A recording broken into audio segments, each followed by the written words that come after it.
Have you ever stopped to think about the girl who stole Harry Potter's heart before any other?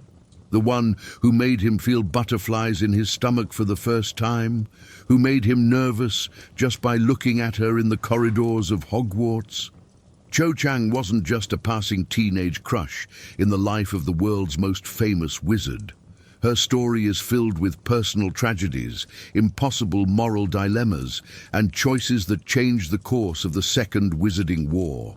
Today, we're going to dive deep into the complete trajectory of this Ravenclaw witch, from her birth to her fate after the final battle. Get ready, because this story goes far beyond what you saw in the films and has twists that will make you rethink everything you thought you knew about her.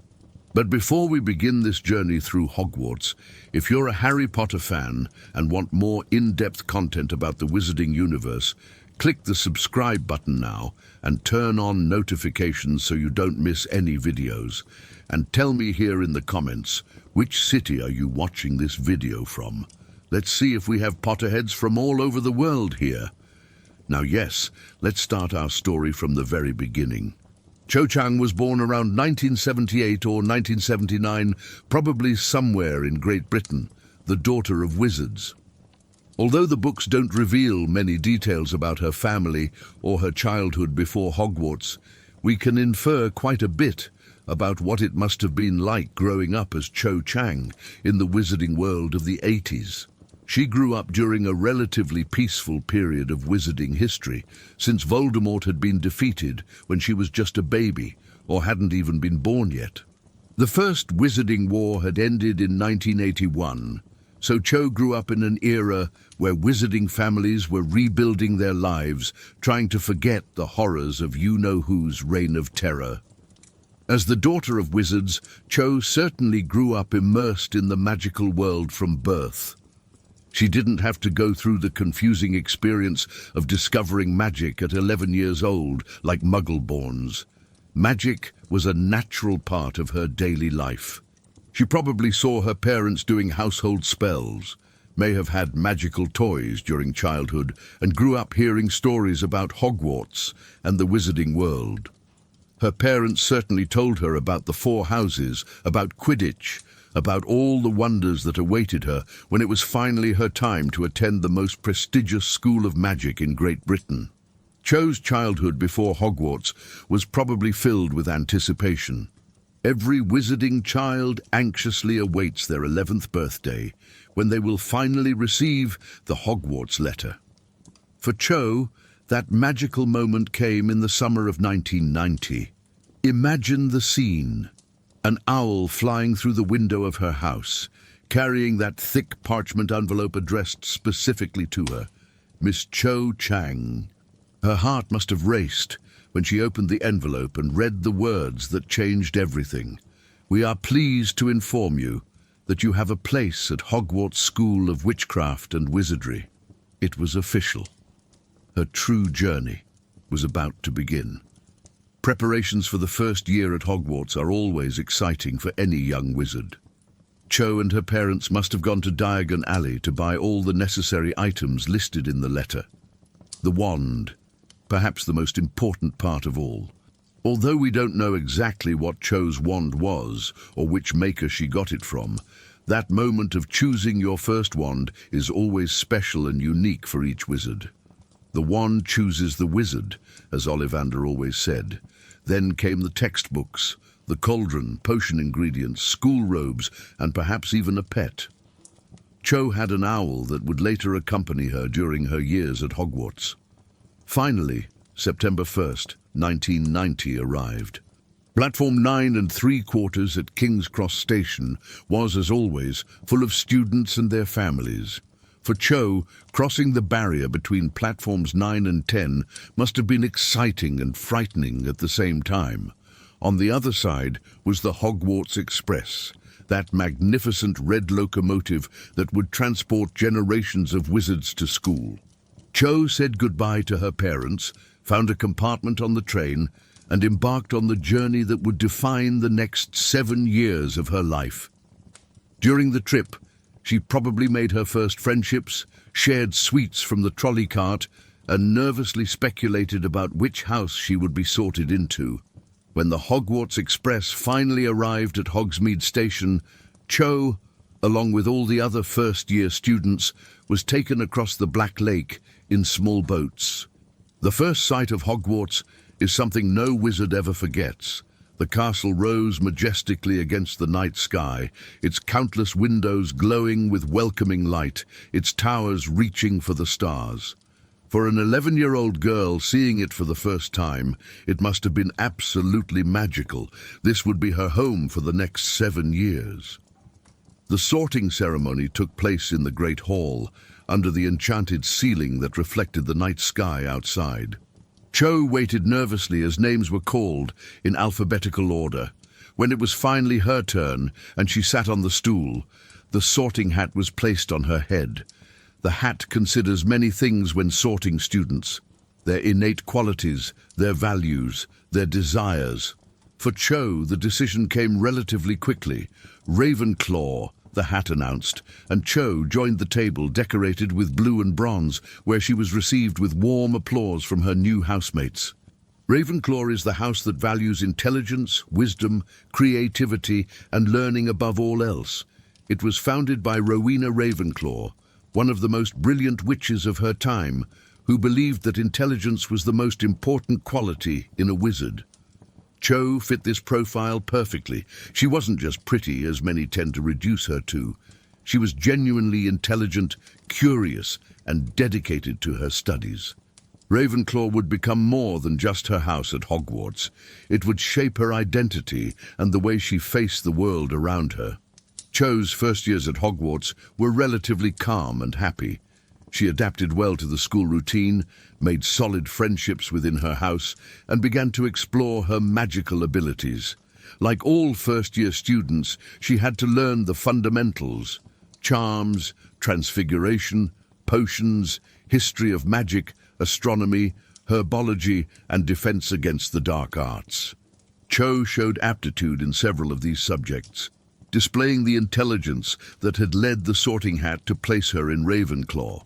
She was the type of student who paid attention in classes, did her homework with dedication, and genuinely enjoyed learning new things.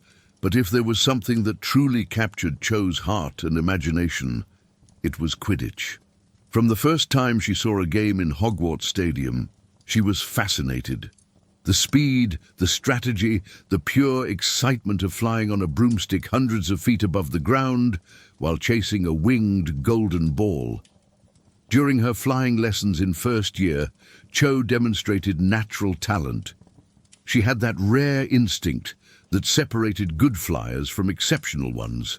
It wasn't just about following instructions, it was about feeling the broomstick, understanding the wind, anticipating movements. Cho had all of this naturally. Her talent didn't go unnoticed. Although it was rare for first-year students to join house teams, Cho was determined to be part of Ravenclaw's team as soon as possible. She practiced whenever she could, perfecting her skills, studying game strategies, and carefully observing the more experienced seekers. The seeker position always particularly fascinated her.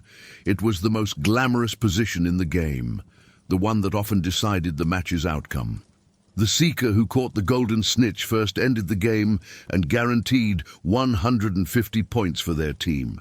It was an enormous responsibility, but Cho yearned for it. During her second or third year at Hogwarts, Cho's hard work finally paid off. She earned a position on Ravenclaw's Quidditch team as Seeker. This was a defining moment in her school life, not just because she loved the sport, but because it placed her in a prominent position at school.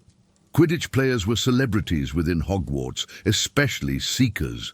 Suddenly, Cho wasn't just another Ravenclaw student, she was Ravenclaw's Seeker, someone who represented her house in the most important games of the school year. This responsibility shaped her character, taught her about teamwork, pressure, and the importance of staying calm in high-tension situations. Cho took her role as Seeker very seriously. She trained regularly with her team, studied opponents, analyzed previous games, and constantly sought ways to improve. Her teammates respected her dedication and skill. She was known for her speed in the air, her quick reflexes, and her unwavering determination during matches. Even when Ravenclaw's team was losing, Cho never gave up the search for the golden snitch. This persistence would become a defining characteristic of her personality. It was during the 1993 to 1994 school year, when Cho was in her 4th year and Harry Potter in his 3rd, that their paths began to cross more significantly. Although they studied in different houses and Cho was a year older, Quidditch created a connection between them, even if only as opponents on the field. During a match between Gryffindor and Ravenclaw that year, something changed. Harry, who was already known as an exceptional seeker despite his young age, saw Cho fly for the first time, not just as an opponent, but as a person, and something in him transformed. For Harry Potter, a boy who had grown up without love, without family, without anyone who truly cared about him until he came to Hogwarts, romantic feelings were completely unknown territory. He had friends, he had father figures in people like Dumbledore and later Sirius, but he had never experienced romantic attraction. Cho Chang was the first. There was something about her that made him nervous in a way he couldn't explain. The way she flew with such grace and confidence, how she smiled, how her wavy black hair moved in the wind. Harry began to notice Cho in the corridors, in the great hall, always feeling a strange mixture of nervousness and admiration. But for Cho, Harry was just another Quidditch player at that time, and a younger one than her. There was no indication that she saw him romantically or even thought much about him outside the context of games. Cho had her own life, her own friendships, her own concerns. She was focused on her studies, which were becoming increasingly challenging as she advanced at Hogwarts, and on her beloved Quidditch. Her world was about to change drastically, but she didn't know it yet. The 1994 to 1995 school year marked the beginning of profound transformations, not only for Cho, but for the entire wizarding world. This was the year of the Triwizard Tournament, a legendary magical event that hadn't happened in over a century. Hogwarts would be the host, receiving students from the magic schools Beauxbatons and Durmstrang. The atmosphere at school was electric with excitement. The tournament consisted of 3 dangerous tasks that would test the chosen champions to their limits. Only students 17 years or older could put their names in the Goblet of Fire to be considered. Among those who put their names in was Cedric Diggory, a Hufflepuff student who was in his 6th year, just 1 year below Cho. Cedric was everything one could expect from a Hogwarts representative. He was intelligent, talented, athletic, extremely handsome, and above all, genuinely kind and fair. Cedric was popular not because he sought attention, but because it was impossible not to like him. He treated everyone with respect, from the youngest students to the teachers, and had an impeccable reputation throughout the school. He was also the captain and seeker of Hufflepuff's Quidditch team, which meant he and Cho were direct rivals on the field. At some point during this period, Cho and Cedric began to grow closer beyond their Quidditch rivalry. What began perhaps as mutual respect between 2 talented seekers blossomed into something deeper. They started dating and quickly became one of Hogwarts' most well-known couples.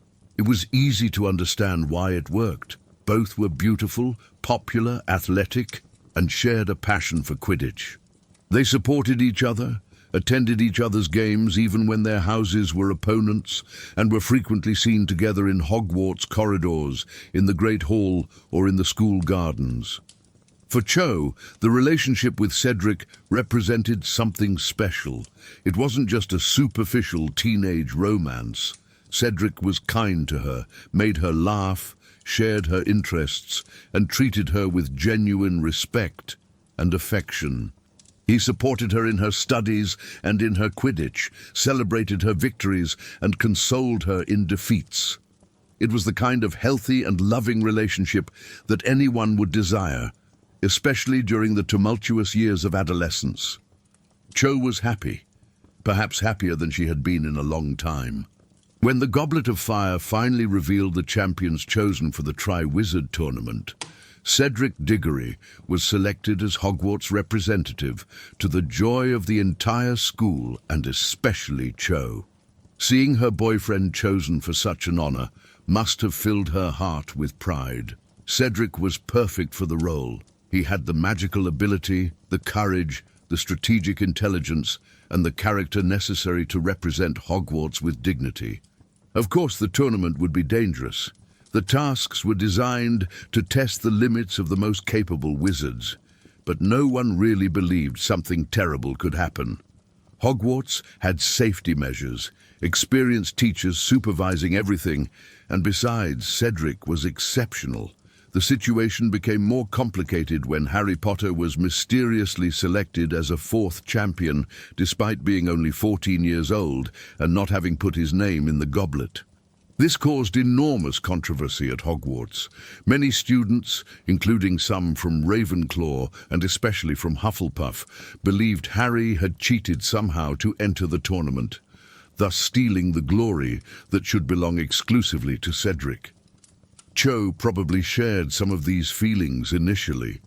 She was loyal to Cedric and to the idea that he should be Hogwarts' only representative. Harry's presence as the school's second champion seemed to diminish Cedric's achievement.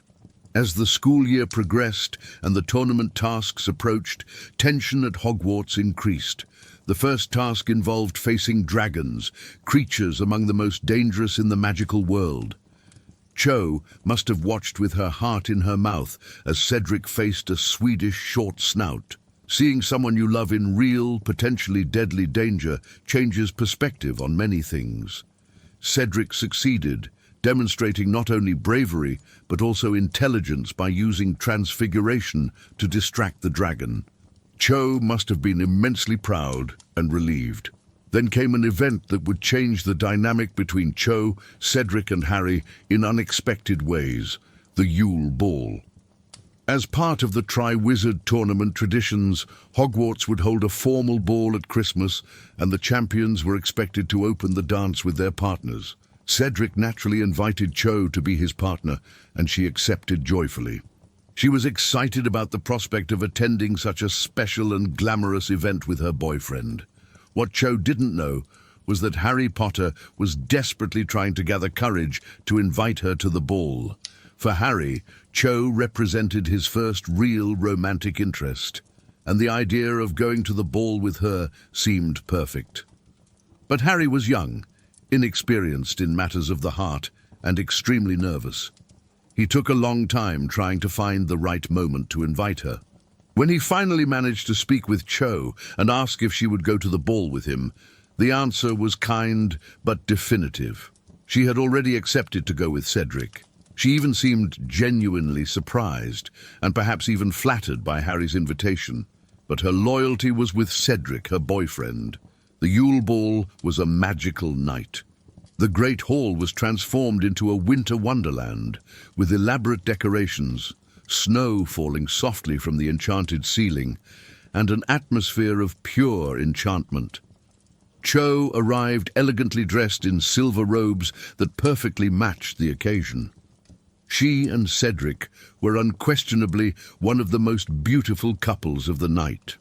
They opened the dance, along with the other champions and their partners, gracefully spinning through the hall under the admiring gazes of everyone present. For Cho, that night must have been like a fairy tale, dancing in Cedric's arms, surrounded by Hogwarts magic on one of its most special nights. Harry, on the other hand, spent much of the night watching Cho and Cedric dance, feeling that pang of jealousy and sadness that comes with unrequited first love. He had taken Parvati Patil as his partner, but his heart was clearly elsewhere. This moment was significant not only for Harry's romantic development, but also because it planted the seeds of a future connection between him and Cho. She now knew about Harry's feelings, even if she couldn't or didn't want to reciprocate at that moment. The following months were filled with preparations for the remaining tasks of the Tri-Wizard tournament. The second task would take place in the Black Lake, and would involve rescuing something precious that had been taken from each champion. For Cedric, that something precious was carefully kept secret until the day of the task. Cho supported Cedric at every step, offering encouragement, helping him study spells that could be useful, simply being present when he needed someone to talk to about the pressure he was facing. The third and final task would be a magical maze full of obstacles and dangerous creatures, with the Triwizard Cup waiting in the center. Whoever touched the cup first would be declared the winner. The competition had been fierce throughout the year, with Cedric and Harry frequently tied or close in scoring. Despite the initial rivalry and the complicated feelings involving Cho, Cedric and Harry had developed mutual respect for each other.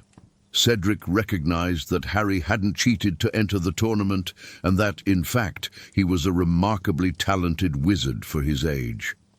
The night of the third task arrived with great anticipation. All of Hogwarts was gathered around the maze, cheering for their champions. Cho was there, certainly among the most anxious spectators, her heart beating strongly as she watched Cedric enter the maze. What no one knew, what no one could have predicted, was that this night would change everything. The Triwizard Tournament had been manipulated from the beginning as part of an elaborate plan to resurrect Lord Voldemort, and the Triwizard Cup had been transformed into a portkey that would transport whoever touched it to a graveyard where Voldemort awaited. Inside the maze, after facing various challenges, Cedric and Harry reached the cup almost simultaneously. In a moment of fair play characteristic of Cedric, he and Harry decided to grab the cup together, sharing the victory as co-champions of Hogwarts. It was a noble, generous decision that perfectly reflected Cedric Diggory's character. But the moment they touched the cup, they were instantly transported away from Hogwarts to Little Hangleton's graveyard, where Peter Pettigrew and Lord Voldemort waited. What happened in that graveyard is one of the most devastating tragedies of the Second Wizarding War. Cedric Diggory, a young man of only 17 years, full of life, talent and future, was murdered by Peter Pettigrew under Voldemort's orders. Avada Kedavra, the killing curse. Cedric fell dead instantly, without a chance to defend himself, without even fully understanding what was happening. Harry Potter witnessed everything, powerless to save the boy who had shown so much kindness and fair play throughout the year. After facing the newly resurrected Voldemort and narrowly escaping with his own life, Harry managed to bring Cedric's body back to Hogwarts using the same portkey. Harry's arrival, holding Cedric's lifeless body, was a moment of absolute horror. The crowd that had gathered to celebrate the end of the tournament suddenly found itself confronted with an unimaginable tragedy. Among that crowd was Cho Chang.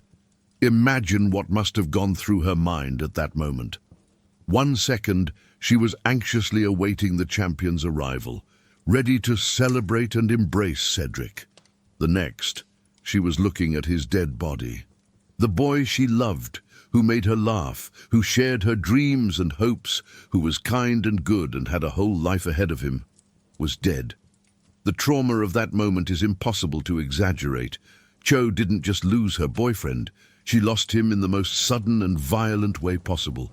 There was no chance to say goodbye, no preparation, no prolonged illness that allowed some kind of gradual acceptance. One moment Cedric was alive, competing in the tournament, full of life and possibilities. The next, he was dead, murdered by a dark wizard, whose very existence most people had relegated to history. For a 16-year-old girl, this was devastating beyond any measure. The days and weeks that followed Cedric's death were probably the darkest of Cho's life up to that point. Hogwarts was in mourning. The Ministry of Magic desperately tried to deny the truth about Voldemort's return, creating an alternative narrative that blamed Cedric for some tragic accident. But those who were close to the events, those who believed Harry Potter, knew the truth. Voldemort had returned, and Cedric Diggory was his first victim of this new era of terror. For Cho, the pain was compounded by many layers. There was the obvious loss of the boyfriend she loved. There was the brutal injustice of his death, the fact that he had been murdered not through any fault of his own, but simply because he was in the wrong place at the wrong time. There was confusion about what had really happened, with the ministry spreading misinformation and many people at Hogwarts uncertain about which version of events to believe. And there was the complex mixture of feelings toward Harry Potter, the only one who had witnessed Cedric's final moments, the only one who could tell her what really happened. When the school year ended and students returned home for summer vacation, Cho carried her pain with her. The summer of 1995 must have been incredibly difficult. While other teenagers were enjoying their holidays, Cho was struggling with deep grief and trauma. The wizarding world was on the brink of war, although many refused to believe it. Voldemort was back, gathering his Death Eaters, beginning to weave his dark plans, and Cho had lost someone she loved to this reborn reign of terror. When Cho returned to Hogwarts in September 1995 for her 6th year, she was a different person from the girl who had left in June. The trauma and loss had left deep marks. She was still intelligent, still loved Quidditch, still had her friendships, but there was a sadness in her now that didn't exist before. Her eyes carried a weight that shouldn't be there in someone so young. She wore a badge with the words, "Support Cedric Diggory, the real Hogwarts champion," a silent but powerful statement of her continuing loyalty to his memory and her rejection of the ministry's narrative. This school year brought new challenges for everyone at Hogwarts. Dolores Umbridge, a witch from the Ministry of Magic, was appointed as Defense Against the Dark Arts teacher. But it quickly became clear that her agenda went far beyond teaching. She was there to control Hogwarts, to silence any discussion about Voldemort's return, and to undermine Dumbledore. Under her leadership, students weren't learning practical defense, just useless theory. For young wizards in a world where Voldemort had returned, this was more than frustrating. It was dangerous. It was in this context that Harry Potter began organizing secret meetings to teach practical defense to interested students. The group became known as Dumbledore's Army, or the DA. When Cho heard about these meetings, she was interested. Part of it was certainly practical. She recognized the need to learn real defense in dangerous times. But there were also complicated emotional components at play. Harry was the last person who had seen Cedric alive. Harry had been there when Cedric died. Harry had tried to save him and brought his body back. There was a connection between them now, forged in tragedy and trauma. Cho began attending DA meetings, which took place in the Room of Requirement, a magical space at Hogwarts that appeared only when someone needed it. During these sessions, Harry taught practical defensive spells, from stunning to the more advanced corporeal Patronus. Cho watched Harry during these classes, seeing him in a new light. He wasn't just the boy who had tried to invite her to the ball. He was someone who had faced Voldemort and survived, someone who was willing to risk his own safety to help others prepare for the approaching danger. Slowly, almost imperceptibly at first, feelings began to develop between Cho and Harry. For Cho, it was complicated. She was still mourning Cedric. Part of her felt that developing feelings for another person, especially so soon, was some kind of betrayal of his memory. But at the same time, she was alive, still 16 years old, and Harry represented both a connection to Cedric and something completely new. He understood what had happened in a way no one else could. He had been there. For Harry, Cho represented not only his first crush, but also someone who shared his knowledge about Voldemort's return, someone who had been affected by it as deeply as he was. There was a natural attraction between them, but also a foundation of shared trauma that connected them in ways that weren't always healthy. As the year progressed, Cho and Harry grew closer. There were moments of genuine connection between them. Around Christmas time, Cho finally took the initiative to kiss Harry under enchanted mistletoe, a moment Harry had dreamed of since he first saw her. For Cho, that kiss represented many conflicting things: permission to move forward, connection with someone who understood her pain, but also an immense emotional complication. She was kissing Harry, but part of her still loved Cedric, was still trapped in that grief. Subsequent encounters between Cho and Harry were marked by this emotional complexity. They went out together in Hogsmeade on Valentine's Day, a date that should have been romantic, but became uncomfortable and tense. Cho was emotionally fragile, still processing her loss. She cried frequently, got frustrated with herself for crying, got frustrated with Harry for not completely understanding what she was going through. To be fair to both of them, they were just teenagers trying to navigate emotional situations that would challenge even experienced adults. A significant point of tension arose over Marietta Edgecombe, Cho's best friend. Marietta had been reluctant about the DA's activities from the beginning, worried about the consequences of defying Umbridge and the Ministry. Her mother worked at the Ministry, which complicated things even more. Eventually, under pressure or perhaps genuinely believing she was doing the right thing, Marietta betrayed the DA to Umbridge. Hermione had placed a spell on the DA's sign-up parchment that would punish any traitor, and so Marietta's face was covered with pimples, forming the word sneak. Cho was furious about how Marietta was treated. Her friend had been humiliated, physically marked for her choice. Cho defended Marietta, tried to explain the pressure she was facing, but Harry and many other DA members saw only betrayal. This conflict exposed the fracture lines in the already fragile relationship between Cho and Harry. They were on opposite sides of a complicated moral dilemma, and neither was emotionally equipped to navigate it with the necessary maturity. The relationship between Cho and Harry essentially ended there, although there was no formal breakup conversation. They simply stopped meeting, stopped trying to make it work. For Cho, this was one more loss on top of so many others. She had lost Cedric, then tried to move on with Harry, but that didn't work either, and now her friendship with Marietta was under immense strain. The 6th year that should have been about studying for OWLs, planning the future, and enjoying Hogwarts had become a series of emotional conflicts and disappointments. But Cho Chang was stronger than many people gave her credit for. She wasn't just a girl defined by her romantic relationships or her tragedies. She was intelligent, determined, and capable.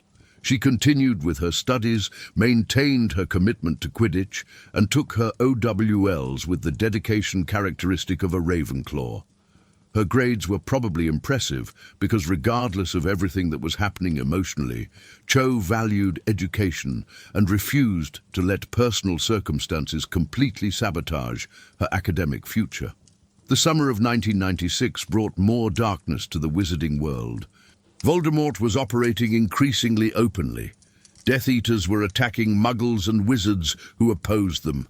The Ministry had finally been forced to publicly admit that you-know-who had really returned. The war that had been denied for so long was now undeniable. For Cho, spending her holidays knowing she would return for her 7th and final year at Hogwarts in September, there must have been a mixture of anxiety about the future and determination to complete her education despite everything. When Cho returned to Hogwarts in September 1996 for her 7th year, the school was a very different place. Severus Snape, formerly Potions Professor, had been appointed Defense Against the Dark Arts teacher, while Horace Slughorn took over Potions. Dumbledore was still headmaster, but there was a tension in the air that everyone could feel. The world outside was at war, and Hogwarts, although still a sanctuary, couldn't be completely isolated from it. 7th year is always significant for Hogwarts students. It's the last year before entering the adult wizarding world, the year of NEWTs, the year to decide what kind of career to pursue. For Cho, there were additional considerations. She had lost so much, experienced so much trauma, and now needed to decide what kind of future to build from the wreckage. Although the books don't specifically detail Cho's activities during this year beyond Quidditch and exam preparation, We can infer that she continued to be the dedicated and intelligent student she had always been. Then came the event that would change Hogwarts forever: the death of Albus Dumbledore. At the end of the 1997 school year, Dumbledore was murdered by Severus Snape at the top of the astronomy tower. For Hogwarts students, this was a devastating shock. Dumbledore had been more than just a headmaster. He was a symbol of safety, wisdom, and resistance against the forces of darkness. With his death, many felt that Hogwarts had lost its fundamental protection.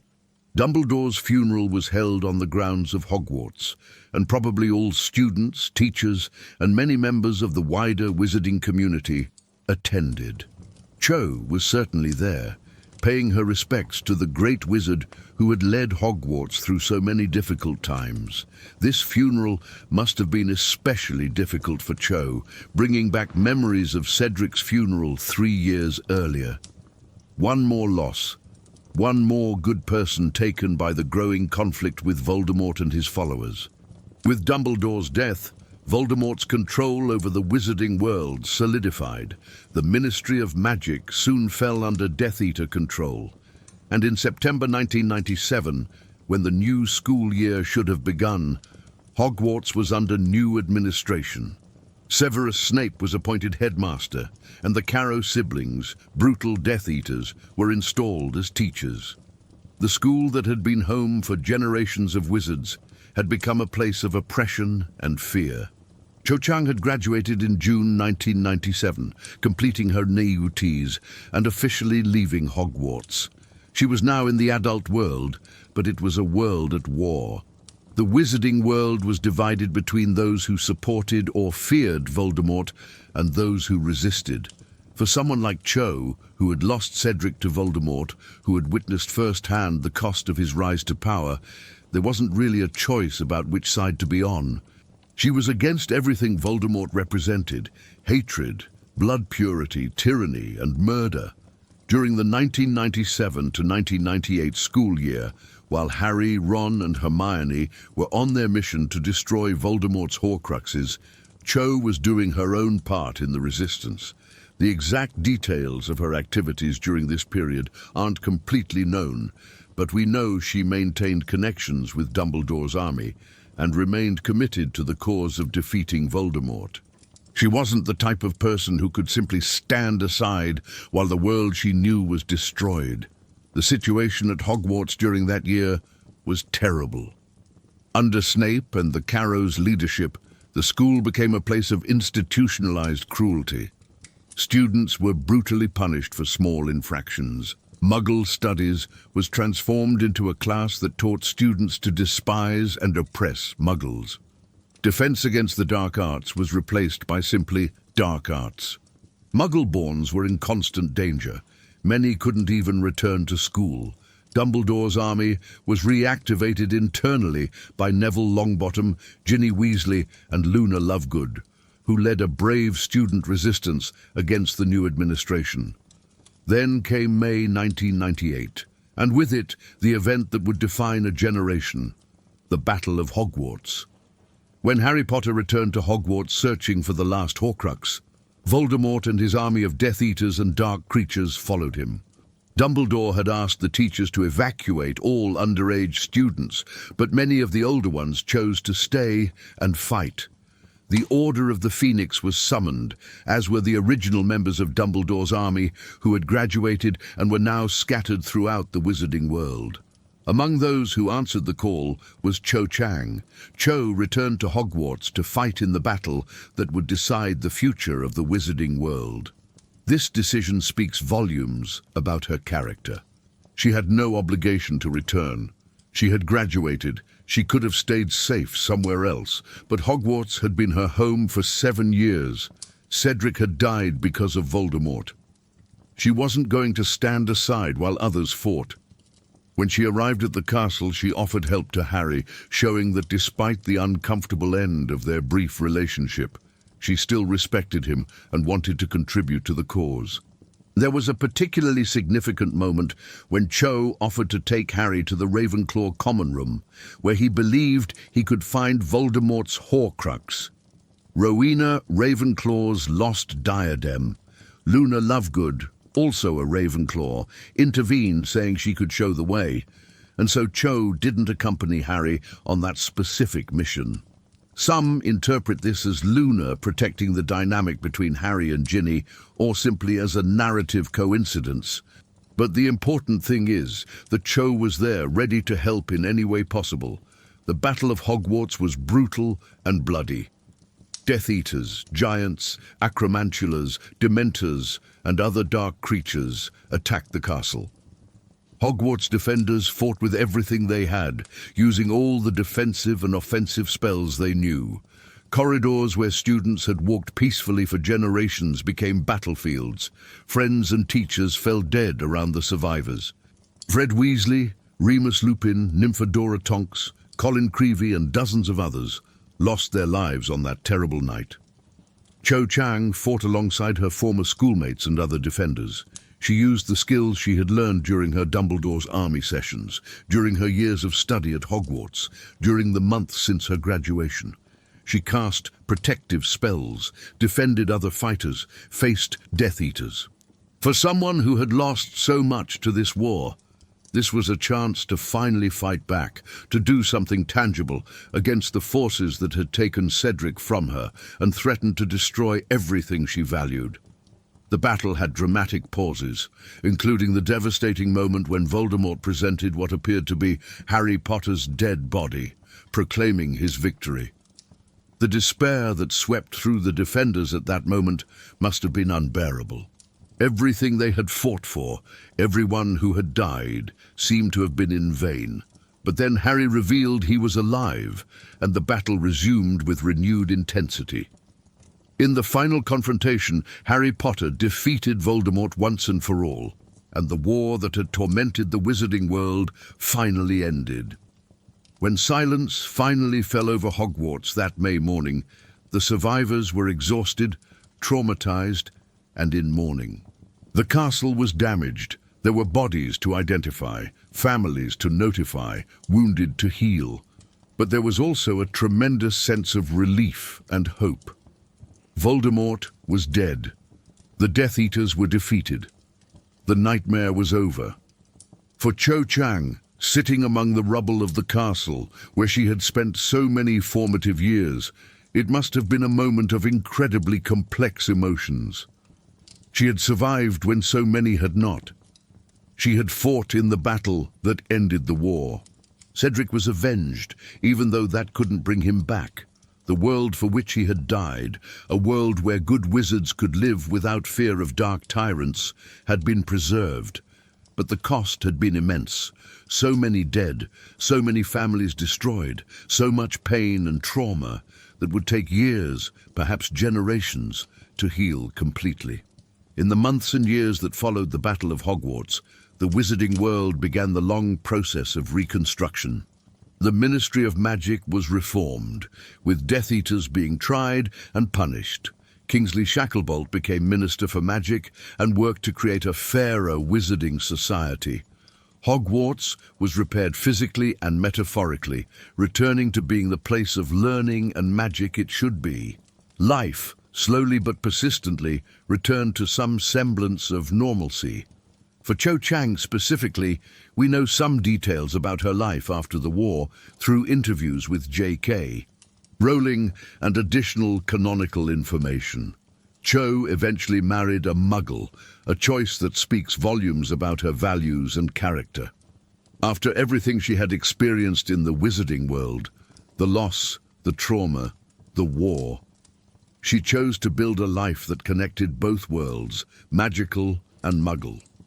This suggests she didn't allow the tragedies she experienced to make her bitter or closed off, but on the contrary, she kept her heart open and her mind broad. The fact that she chose to marry a Muggle also demonstrates that Cho completely rejected the blood purity ideology that had been central to Voldemort and his followers.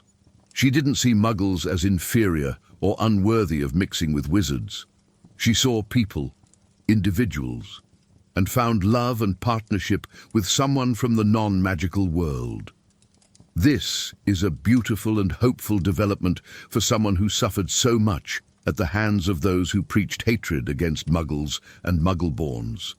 We don't know exactly what career Cho pursued after leaving Hogwarts, but given her intelligence, dedication, and experience, she certainly had many options. Perhaps she worked at the Ministry of Magic, contributing to the reconstruction of wizarding society. Perhaps she pursued a career related to Quidditch, the sport she loved so much. Perhaps she became a teacher, passing her knowledge and experience to a new generation. Whatever her path was, it's safe to assume she brought to it the same intelligence, determination, and resilience she had demonstrated during her years at Hogwarts. Reflecting on Cho Chang's complete story, it's important to recognize that she is much more than just Harry Potter's first girlfriend, or the girl who cried a lot, as she is often reduced, especially in the film adaptation. Cho is a complete and complex witch who went through unimaginable traumas during her formative years and still found the strength to keep fighting, keep living, keep loving. She lost her first love in a violent and sudden way, without warning, without goodbyes. Cedric Diggory was torn from her when they both had their whole lives ahead of them. This type of traumatic loss marks a person permanently, especially when it happens during the vulnerable years of adolescence. Cho had to process this grief while still in school, trying to maintain her grades, continue with Quidditch, navigate complicated social relationships, and eventually try to open her heart again to another person.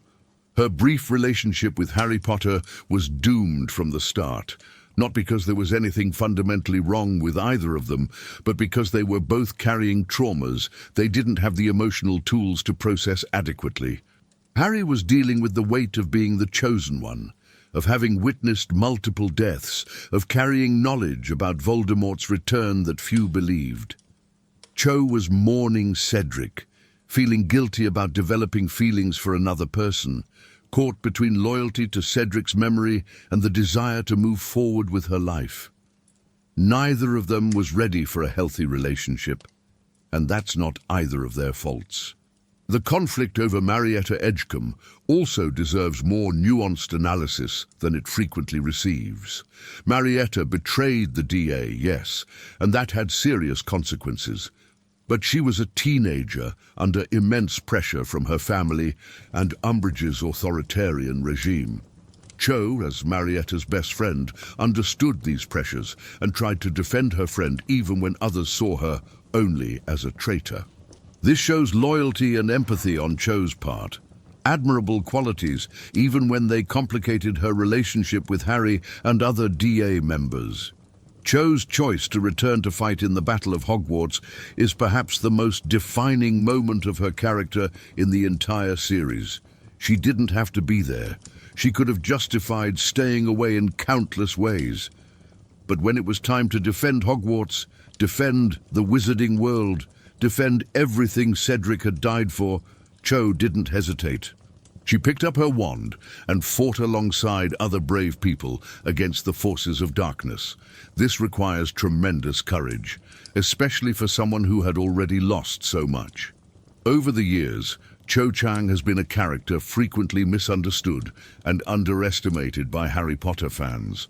Part of this comes from how she was portrayed in the films, where much of her complexity and context were lost due to time constraints.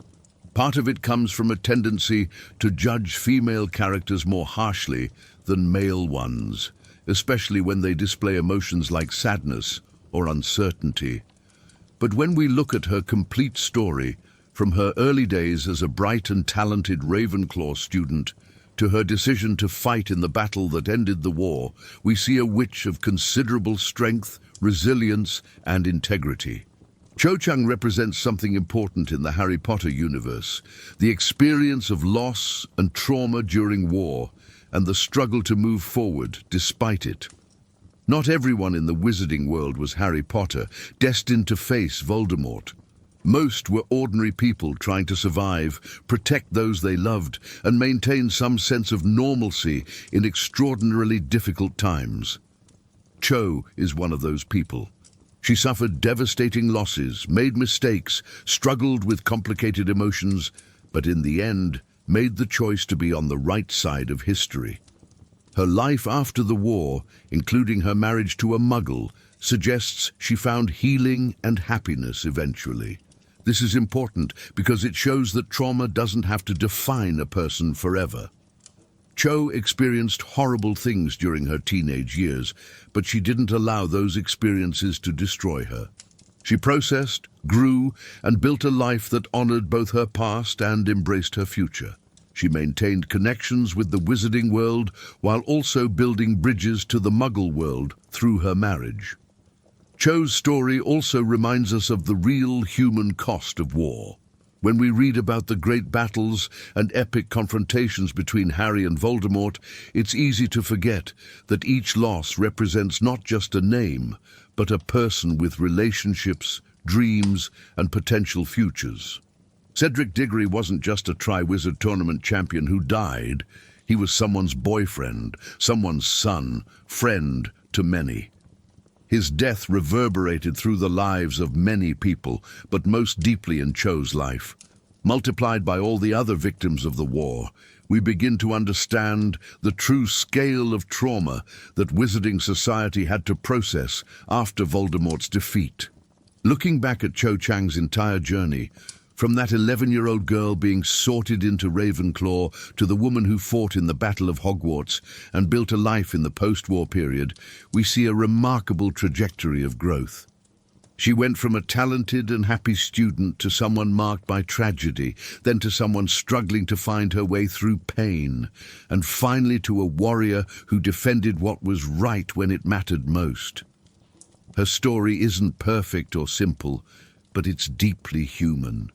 Cho Chang deserves to be remembered not just as Harry Potter's romantic interest, but as a complete witch who demonstrated courage both in moments of action and in moments of emotional vulnerability. She teaches us that it's okay to feel deep pain, it's okay to struggle with complicated emotions, it's okay to make mistakes while processing trauma.